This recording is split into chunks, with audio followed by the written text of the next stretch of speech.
Israel और फिलिस्तीन के बीच दुनिया के कई देश सीज फायर की कोशिश कर रहे हैं। ये कौन कौन से देश हैं, ये भी हम आपको बताएंगे। अमेरिका ने जहां पहले सीज फायर की बात की, तो वहीं इजराइल को हथियार खरीदने की मंजूरी भी दी। इस रिपोर्ट के जरिए आप देखिए।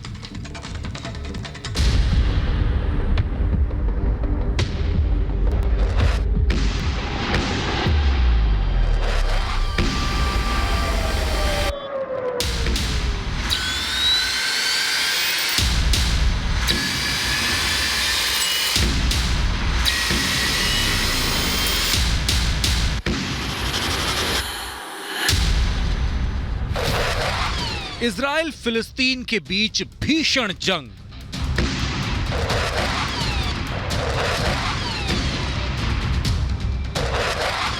पहले सीज फायर की बात, फिर इजराइल को हथियार। अमेरिकी राष्ट्रपति बाइडेन ने इजराइल को दी हथियार खरीद की मंजूरी।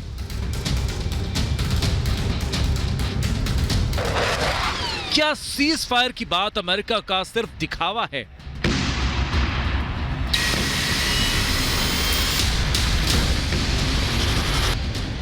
गाजा पट्टी में जहां बमों, रॉकेट और मोर्टार से गोलों की बारिश हो रही हो,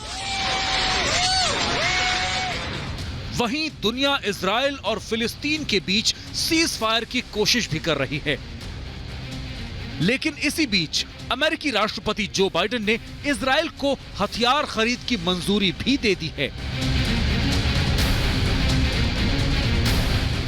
और ये मंजूरी ऐसे समय में दी गई है जब गाजा में इजराइल और हमास के बीच जबरदस्त जंग छिड़ी हुई है।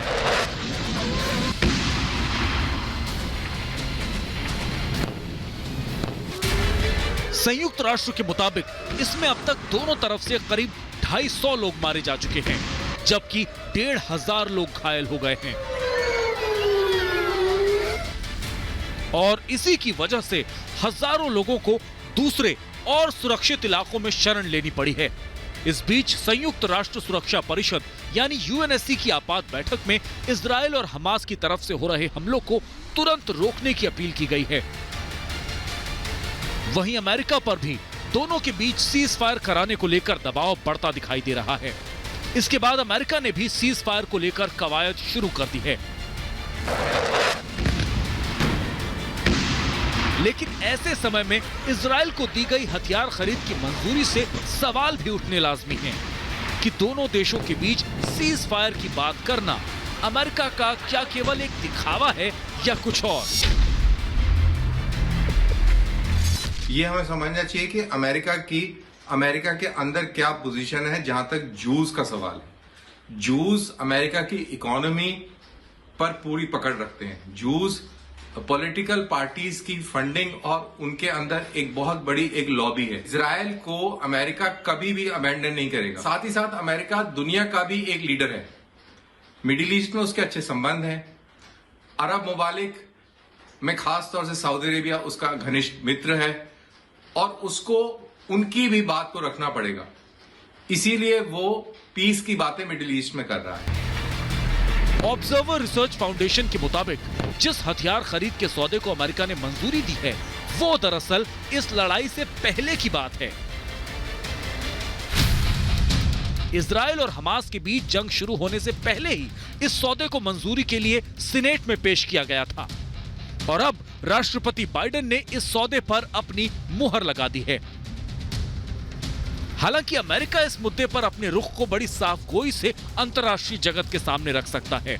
ऐसा इसलिए क्योंकि गाजा में जिस आतंकी संगठन हमास का शासन है, वो एक प्रतिबंधित आतंकी गुट है, जिसका फिलिस्तीन सरकार से भी 36 का आंकड़ा है। ऐसे में अमेरिका के लिए अंतर्राष्ट्रीय जगत को यह बात बताना काफी आसान है कि वो एक आतंकी संगठन के खिलाफ इजराइल को अपना समर्थन दे रहा है, क्योंकि आतंकी संगठन हमास ने एक देश पर हमला किया है। टेररिस्ट ऑर्गेनाइजेशंस को ऑफ कोर्स उन्होंने ये डिक्लेयर किया हुआ है और बहुत सारे देशों ने हमास को किया हुआ है। अमेरिका ने इस जगह पे अपनी आधिपत्य को अभी तक बनाया रखा है, तो इजराइल का इसमें बहुत बड़ा योगदान रहा है। इजराइल एब्सोल्युटली अनफ्लिंच, जिसको कहते हैं अनक्वेश्चनेबल उनकी जो रिलेशनशिप बायलैटरल रिलेशनशिप है और उसको डिलीवर करते रहे अमेरिकन भी। बता दें, हमास ने जिस तरह से इजराइल पर रॉकेट हमले किए, उससे ये साफ हो चुका है कि इसमें ईरान का हाथ है और हमास को हथियारों की ये खेप ईरान से हासिल होती है।